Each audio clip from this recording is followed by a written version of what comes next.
So about a week and a half ago, I was finally able to watch Spider-Man Far From Home, and I absolutely fucking enjoyed it, and I really wanted to make a review on it, but I haven't got a lot of time on my hands at the moment, so this is going to be a very quick review of Spider-Man Far From Home, not as long as my other reviews that I usually do on the channel.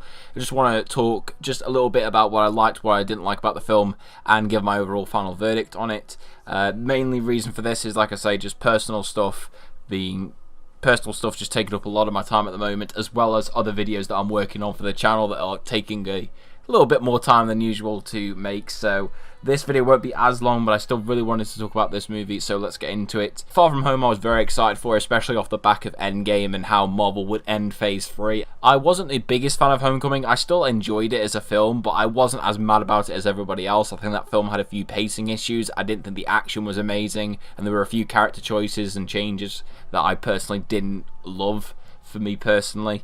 And I have to say, this film really surprised me. I loved this film. This is for me a step up from Homecoming in almost every regard, and is probably one of the most enjoyable films to watch in the whole of the MCU. Tom Holland was amazing as usual in this film. He really is starting to really convince me that he could potentially be the best on-screen version of Peter Parker / Spider-Man that we have. At the moment I'm still saying Tobey, but I really think that with his performance in this film and what he may potentially do in the next Spider-Man film, I think there's a fair chance that Tom may overtake him for me, because he's just so good in this film. There's one scene in particular towards the end of the second act where it was just phenomenal, just some phenomenal acting by Tom as the character. Jake Gyllenhaal in this film as well is fantastic, and I really liked him as Mysterio. I won't talk too much about his character in case you're not familiar with the comics, but the places they take Mysterio in this film, and also his whole motivation and his dynamic with Peter Parker, I thought was really good.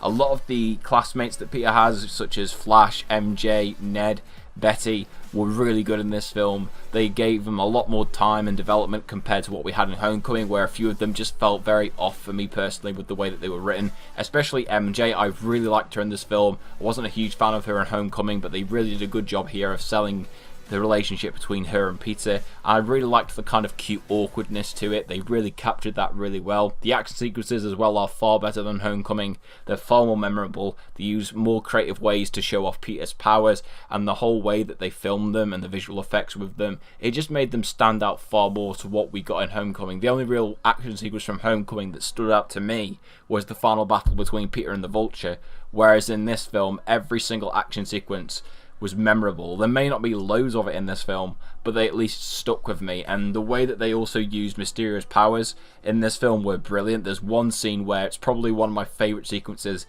in the entirety of the MCU, where we truly get a proper showcase of what Mysterio is capable of doing with his illusion-based powers, and again, no spoilers related to it, but it genuinely blew me away, the kind of visuals that they are able to pull off without making it too similar to what we saw with Doctor Strange. And my final positive for the movie would probably be the comedy. I thought this film was actually quite funny, and a lot funnier than Homecoming. A lot of the jokes really landed with me, especially the jokes that they use related to the snap or the blip are really inventive, and probably some of the funniest jokes in recent MCU films. But that doesn't mean Far From Home is perfect. There are still a few issues that I did have with the movie. For one, I do wish that the character of Mysterio did get a little bit more development, because there are certain revelations that happen with him throughout the film, and I was thinking, oh, that's cool, are we going to get a proper insight into that? And we do, but it is through one scene that is quite exposition heavy, which I do have a problem with, but the way that it's done was so campy and creative that it made me slightly overlook it, but still it was something that I wish that maybe had been expanded upon a little bit more in the film. I also think that Aunt May was pretty useless in this film as well. She didn't really need to be in this.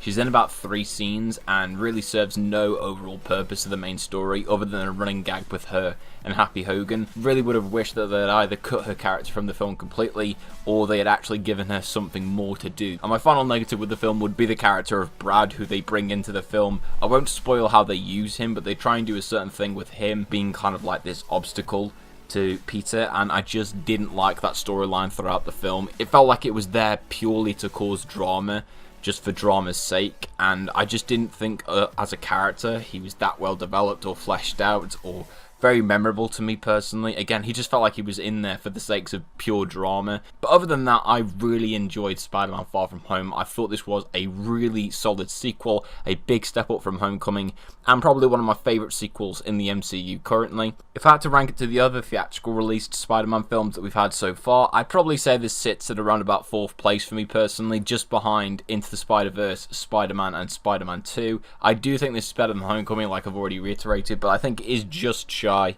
of the top 3 spots. But still, this is a really good movie nevertheless, and it's definitely a brilliant way for Marvel to close out Phase 3. And so for that reason, I'm going to give Spider-Man Far From Home a 9 out of 10. So thank you very much for watching this quick review of Spider-Man Far From Home. If you enjoyed this, please leave a like on this video and subscribe to the channel if you are new. And make sure to comment down below what you thought about the film. Do you agree with me or do you disagree? And with that being said, thanks for watching the video, and I hope to see you all again next time.